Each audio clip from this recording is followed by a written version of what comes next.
that phrase. So Buddha says the view, there is, and like I just said to Abraham, his consciousness, which is not physical, when it's perfected, that's Buddha, pervading the universe, all-knowing, all-seeing, all-compassionate. That's the definition of God. But the difference is the way God exists, how he's not caused. To say that God was ordinary first and then became God, that's like the worst sin you could ever imagine. You'd never, not yet. You're just punching your head. Sorry, were you asking a question or just scratching yourself? So are we communicating so far here? The concept of an energy that exists, that's all-knowing and all-seeing, Samantabhadra, as Abraham calls it. Beautiful. That's Buddha. That's actual Buddha. Unmanifest, all-seeing, all-knowing. But don't hear it as mystical. Abraham's mystifying. All his gorgeous, cute, with all his... Listen to me, he just can't stop. He's ridiculous. Shut up, Abraham. Shh. Excuse me, this is my gig here, not yours. You be quiet. I'm serious. It's true. It's my gig. But he's determined to say when he's leaping in, we'll get there eventually. He's hilarious. Do you know him? Oh, he's new. Well, welcome, Abraham. I'm happy to meet you. Very happy to meet you. I'm very glad you came.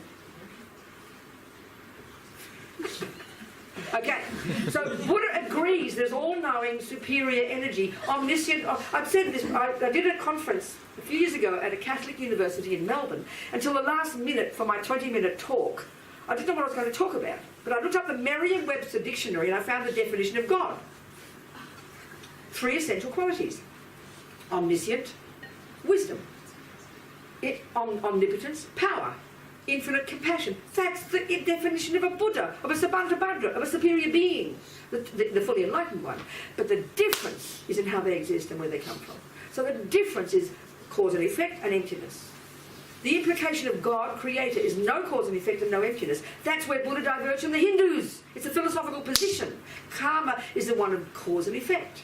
Therefore it implies consciousness is beginningless and endless. All this is implied by this view.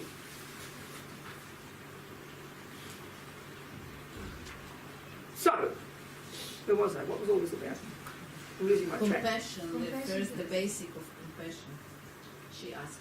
Who asked? Compassion for yourself. Oh, thank you. Good. We're talking about the fundamental starting point. Okay. So, junior school, given that that's where we're heading, the first step is to control our body and speech. Oh, that's right. God. Why would you? Okay. You ask Buddha. Buddha says, Jesus says, the Muslims say, don't kill. For example, so the reasonable question is why not? Like I said, that you say to your doctor, why not smoke? So just like your doctor, Buddha would say, because Robina, darling, if you kill and you lie and you steal, that'll program your consciousness with negative imprints because it's driven by delusion, and it'll create the cause for terrible future suffering for you. Now, when we hear that, we hear the punishment. We hear punishment because we have the dualistic view of creator. God will punish me.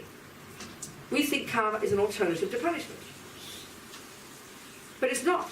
The Buddha says it's like the doctor saying, if you smoke, you will create the cause for you to get cancer. You will give yourself cancer. Buddha says if you kill, you will cause yourself to have future suffering rebirths and have the tendency to keep killing and get killed. That's Buddha's conclusion. So where does he get that from? He's not a creator. He didn't make it up. It's not revelation. Like a doctor, it came from his own direct observation. So the Buddha is like the doctor. He's an advisor who suggests, based on his own experience, that if you do this, this will happen to you. But we hear it as if it's God telling us, and God will punish us. And that's not anyone. I said, don't blame your Jewish mother. Don't blame your Catholic mother. That's the view of ego grasping, the dualistic view. We've made up punishment and reward. We've made up guilt and anger. Are we communicating here? This is a huge important point. Buddha simply as a guy who was a regular guy who became a Buddha. Like Abraham said, we've all got Buddha nature. He's absolutely right, as the Buddha says. That means the potential to become a Buddha. But that's a shocking concept. If you say to a Christian or a Jew that God was a regular guy and then he became God, this is too shocking for words, right? Isn't it? By definition. That's the difference. It's the philosophical view. Not there's no anything. There's totally everything. There's consciousness. There's consciousness. There's Buddha. That's a being. It's a person. Like I said, when Abraham's fully enlightened, he will manifest in millions of forms. He could be right now here to teach me patience. A form manifesting as Abraham.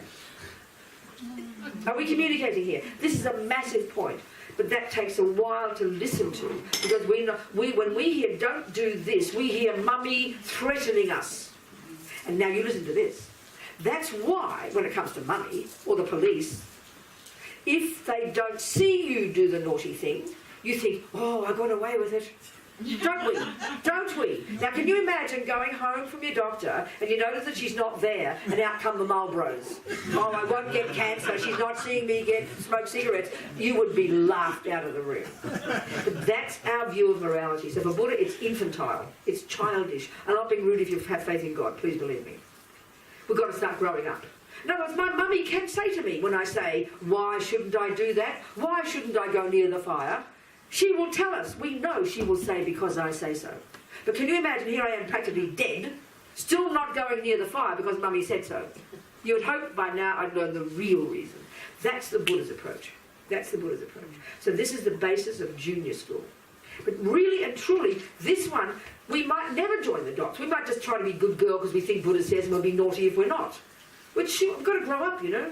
The Buddhist one is karma, so you can't prove it. We can't, we haven't got clairvoyance. We can't see a thing called a hell realm. We can't see a thing called, we can't see the relationship between being Robina now, who kills and turns into a lion. That sounds absurd to us. It's not our philosophy. But if we're going to listen to the Buddha, if I'm going to take that doctor's advice, I'd better have some confidence she knows what she's talking about.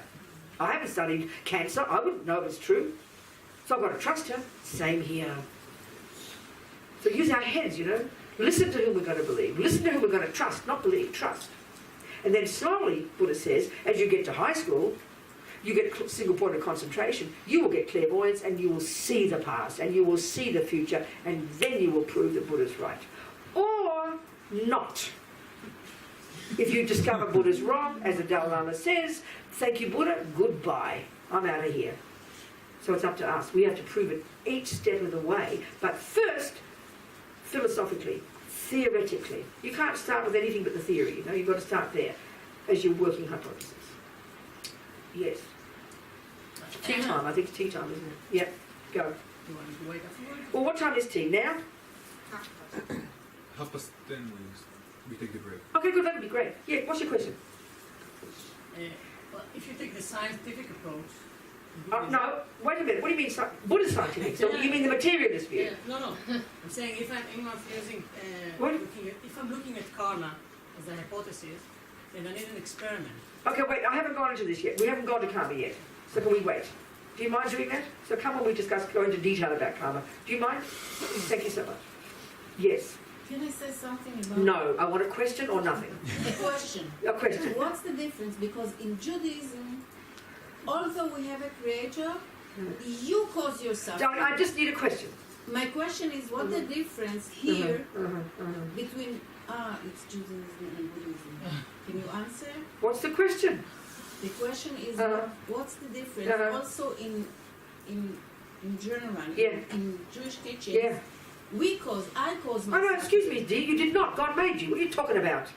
Excuse me, God made you. When you're here, maybe you can make some choices. But There's no blame. Excuse me, okay, that's fine. You're a nice Jew and a nice Buddhist, but it's obvious the difference. You posit a permanent, uncaused, absolute energy who is the source of the universe. Yeah. That's pretty straightforward. So that's another discussion. So maybe you've got a bit of Buddhism in you as well, that's all. But still, that's the difference. It's obvious. It's a philosophical view. It's the philosophical view of permanence and self-existence. That's where Buddha argues karma and cause and effect and emptiness. That's his difference. That's where he diverged. We don't get this straight away. It's too abstract. That's where we're heading, That's the difference in Buddhism. Any more questions about this? So, who? I have. Where, darling? Yes. Sweetheart, yes. Yeah. So, is it possible to learn at the same time the three courses? Okay. It depends on where you're at. If you're in junior school, you're studying 1 + 1 is 2, which is junior school, yeah? Then you hear about Einstein and physics and relativity. You could attempt to read it and enjoy it, couldn't you? Would you agree with that? Could you attempt to read it and enjoy it? Yeah. And you might, because you've got enthusiasm for mathematics, but you won't really understand it, will you? Not possible, is it? Yeah. Not possible. Do you agree? Yeah. You agree? Well, there's your answer. That's your answer, dear. So a mantra is from Vajrayana. That's a Vajrayana practice. Of course you can say a mantra. But for you to be able to practice Vajrayana, like Einstein practices relativity, you have to have done junior school, high school, university. Obviously. But you can start. You can practice it. You can pretend. That's what practice means. It doesn't mean you can't read about relativity. It doesn't mean you can't even try to work it out. But you won't realise it until you've been through all the stages. And so of course you can practice it. But it'll just be pretending. Practice by definition means that, doesn't it? Can't we communicate? What's your problem? Is that answering your question? It is. So where's the problem still? It's frustrating, but it's. I beg your, what do you mean frustrating? It's, Why? if I'm only starting my way, for me it's a little bit frustrating to know that it's so far to start touching something which is for me meaningful, like generosity, like. But it doesn't mean, who says you can't practice it? I just said you can't practice it. Okay. But you want to perfect it. Yeah. You have to start practicing it. Yeah. Good. You must start practicing it. Okay, now that's as if, it's not as if when you are doing only grade 1, you're so small, you can't even cope with reading grade 2. It's too much for your poor mind, you know. So if you're so overwhelmed by being deluded and miserable and think no one loves you and I'm hopeless and no one gives me anything and it's not fair and poor me, that's junior. That's what you better do junior school, baby, and start growing yourself. We're going to get to being generous in a minute to yourself. Compassionate. So if someone says to you, well, practice generosity, you won't even be able to hear it, darling, because you just feel everyone should be giving to you because you're so miserable. So your mind's not ready for generosity. Are you hearing my point? Yes. But if you begin to start realising, well, I should start giving, you know, I'm happy, and learn to be happy in yourself, which is like being compassionate to yourself, which is what you do in junior school, then you go, oh, that's interesting, I might even try to give to somebody else. But it won't dawn on you until you understand first here. You get my point? Yeah. Are you hearing? This is how I'm feeling. But What do you mean? sometimes I'm getting back to the first school. Darling, you do the first school all the way to enlightenment. Don't give it up on the first school. The first school moves into and becomes your second, and they all grow into each other. They all grow. In other words, if Bach played a grade 1 piece, it would be the best piece of grade 1 music you've ever heard, wouldn't it? But it's still grade 1, isn't it? But he'd play it brilliantly. Are you seeing my point? Are you seeing my point? I think so. Well then but frustrated, darling, your mind is beginningless and endless. There's no point in being frustrated. Because you're never going to end anyway, so you might as well just have enthusiasm and be a bit optimistic, okay? Yes. Go.